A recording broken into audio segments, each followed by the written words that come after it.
All right, guys, this one is wild. What you're about to see is a police encounter that spirals out of control within minutes. One officer loses professionalism, the other backs it up. By the end of this, you'll be asking, was this incompetence or straight-up corruption? I'm assuming there's not a bank robbery going on in there. I walk past this place and they're all dropping to the floor, and I was like, what the hell's going on in there? There you go. Hi, can I help you? No, thank you. I appreciate you asking. Okay. Can I ask you why you're standing outside of a bank recording? Well, you can ask. Okay.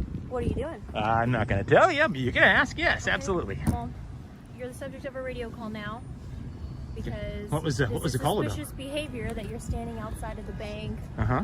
recording and taking photographs of the bank. So somebody called and said that I was taking photos? Yes, with your camera. On a public Yeah. sidewalk? And you guys actually came out for that? Yeah, we sure did. Why Crazy. wouldn't we? I mean, if somebody called and said there's a Jew walking down the sidewalk, would you guys respond to that, or is it just people taking pictures? I don't understand. I mean, it's not a crime, nothing illegal. But it is scary for the people inside. It's concerning. Well, if it's scary for the people in This is where everything kicks off. And right away, you can tell this isn't going to be a normal interaction. A man is simply standing on a public sidewalk, recording a bank, when a female officer approaches him over a suspicious activity call. Now here's the twist. Even she admits what he's doing isn't illegal, yet still tries to justify the stop based on how people feel. As the conversation unfolds, the auditor calmly challenges that logic, exposing the gap between law and perception. You can already feel it. This isn't about safety, it's about control, and the tension is just getting started. outside, Do you not believe it's concerning if you're outside photographing a bank?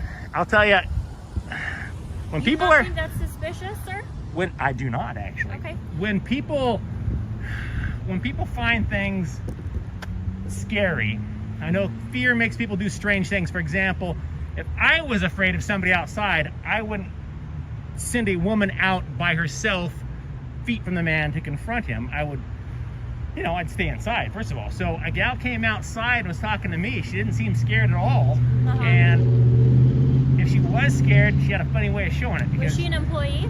Yeah, I believe she was, yes. Okay, well, so who called us was not an employee.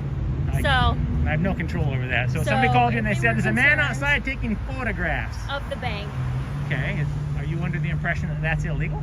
What was that? You're not under the impression that that is a crime, are you? No, I'm saying it's suspicious behavior Got it. that you're standing out front of a bank recording. Well, there's 10,000 reasons why somebody might be standing outside of a bank recording.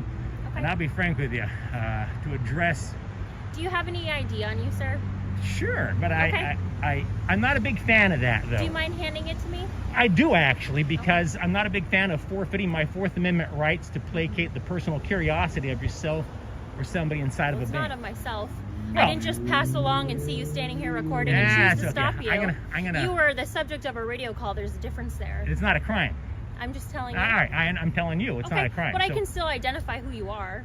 you can ask, and I can refuse because I haven't committed a crime. You have to have a reasonable and articulable suspicion of a crime. Don't you agree? And I could Deputy believe that. Now, things start tightening up. The officer shifts gears and asks for ID. And this is where the interaction takes a serious turn. The man refuses, not aggressively, but with precision, citing his Fourth Amendment rights and the lack of any actual crime. The officer tries to justify it by suggesting he could be planning something, but that's where her argument begins to fall apart. From an outside perspective, this becomes a textbook clash between authority and constitutional limits. You can feel the pressure building.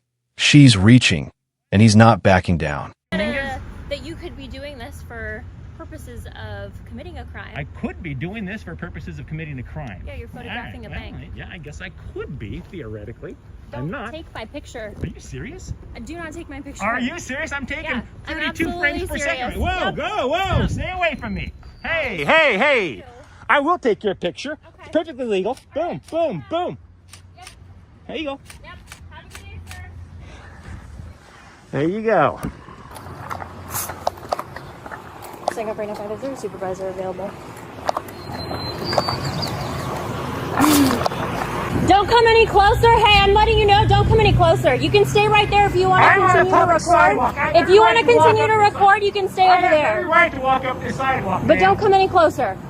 I'm walking up the sidewalk. Okay, continue to walk up the sidewalk. Now I'm watching you. Clearly. This way, the subject. Don't take this wrong way, but have you been drinking today? Have I been drinking? Have you been drinking today? Copy, thank you. And he is recording just for units to. And this is where it gets intense. The moment the camera turns toward the officer, her composure shifts. She suddenly demands not to be filmed, steps closer, and attempts to control the situation physically by setting boundaries that don't legally exist. The man holds his ground, continuing to record, reminding her, this is public space. From a third-party view, this is the breaking point. Emotion overtakes protocol. The power dynamic flips, and now it's no longer about suspicion. It's personal. This is the exact moment viewers lean in, because everything just changed. Be aware I'm taking photographs of me.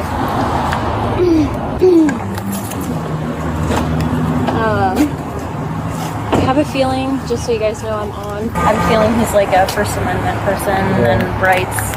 I don't know. He wouldn't talk. He didn't want to give me any info. He didn't want to give me his name. So I told him I'll start a supervisor this way then. They're concerned because he has been like zooming in with the camera. They don't know what he's trying to take pictures of inside the bank because he's standing on the other side where the window is. They want him trespassed. I don't want him. Is it on the property to right come now? back. Yeah. He posted up off the property, so he already probably knows the game. Yeah. So I figured whenever the supervisor gets here, I'll let them make that call if it's worth us trying to ID him. Supervisor? No, I called one. I'll explain after what. And then he just started, he like took the camera like this and I told him get it out of my face and I tried to move and he's like, you're gonna not let me take pictures of you, and I kept moving in a circle around him and I was like, hey, have a good day, bye, and I just walked off and he just like followed me up and I was like, I told you to stop, you can wait on the sidewalk, don't come any closer. And he was like, I can't walk on the sidewalk, and I told him, yeah, you can walk on the sidewalk, stay on the sidewalk then.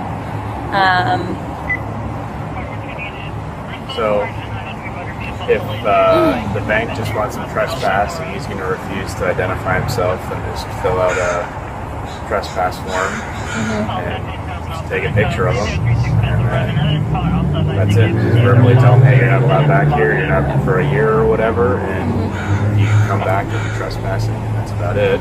But he can stand on the sidewalk on public property and record as much as he wants. So. Yeah. He was like, I don't know why they'd send a woman out here to confront me if I'm so scary.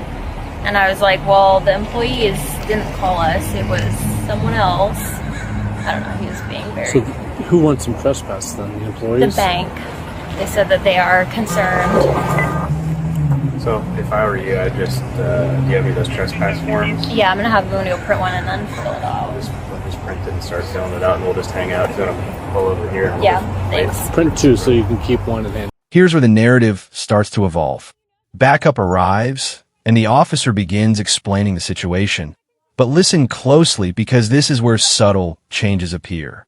She frames the man as uncooperative, suggests he was in her space, and labels him as a First Amendment type. Yet at the same time, she admits he's allowed to record from the sidewalk. From an observer standpoint, this is a classic repositioning, trying to regain control of a situation that didn't go as planned. The tension is quieter here, but it's strategic, and something bigger is clearly being set up. One to him. Yeah. Because he's not going to... Yeah, I mean, he he's might not gonna want sign one, it. honestly. So. He might want it, but Decide how they want it. technically speaking. Hey, what's up, buddy? I might get arrested here in about 2 minutes, so if you want to stick around, I'll tell you. Take some footage of this if these guys arrest me, because I'm not going to forfeit my Fourth Amendment rights. They try to identify. One go, you'll see it. You'll see the vehicle. Yeah, that's bizarre. Absolutely bizarre. Dominguez, are you still afraid of a camera? It looks like you got multiple cameras on you. Here, I'm serving you with a trespass notice. Sweet. Bank is trespassing you from the property. From their property. From Sure. their property, yes, Yeah. correct. I got no problem with So that. if you trespass on their property, they will call us and you will be arrested. Well, they're going to call you whether I trespass on their property or not, Dominguez. Okay, I haven't stepped foot on their property. Bless your heart. Okay, all right. okay. Wait. So, You're not over her by Do you chance, wanna are you? sign it? Do you have more seniority over? I do not want to sign that. Absolutely not. Dominguez, nice try. Here's your copy. Oh, thanks. Wait. Let me see. What does that say exactly? You don't want the copy? I'm just taking a look at it. Yeah, I'll take that. Sure. Peering into bank windows with camera recording. Interesting. All right. Bless your heart. Yeah, I'd get some additional training, Dominguez. You're scared of your own shadow. I'm walking up the sidewalk. You're 40 feet away and said, "Don't come any closer to me." Did I tell you I was going to do anything to you? You No. you I just clearly said you don't need to come you any clearly closer to me. panicked when I aimed the camera at you on the sidewalk. You panicked. Am I panicked right A now? lot. No, you're not panicked right now because you got some backup here for you. All by yourself. You think I'm scared, sir? I think you're chicken shit when you're all by yourself. Okay, all right. All right. You can believe whatever you want to believe, sir. Well, I saw it with my own eyes. I mean, who do I believe? You or my lying eyes? All right. You can believe whatever You're you dismissed want. without further argument, Dominguez. Okay, you have a good day, sir. I'm having a great day. I'm having a great day. You guys have a good one. Take care. Seriously, get her some extra training. She's scared of her own shadow. Okay. I thought it was our right to record in public places. Charles, Paul, 5772. Charles, Paul, 5572. Now, not for the gentleman here, but for Dominguez, this is what we call a walk of shame. See her walking away. She's afraid of her Have a own good shadow. day. Yep, Afraid the have camera's fun. being aimed at her. Yeah, continue Doesn't recording understand people. where her rights are. And now comes the payoff. The man anticipates arrest, raising the stakes, but instead, officers go for a trespass notice. The problem? He was never actually on their property. What follows is a sharp exchange. The auditor calls out inconsistencies, challenges the officer's earlier behavior, and exposes the contradiction in real time. The officer, now backed by colleagues, tries to maintain composure, but the shift is obvious. From a neutral lens, this ends not with enforcement, but retreat. No charges, no arrest, just a quiet exit that feels more like a loss of authority than a resolution. And just like that, it's over, but the message hits hard. Knowing your rights changes everything.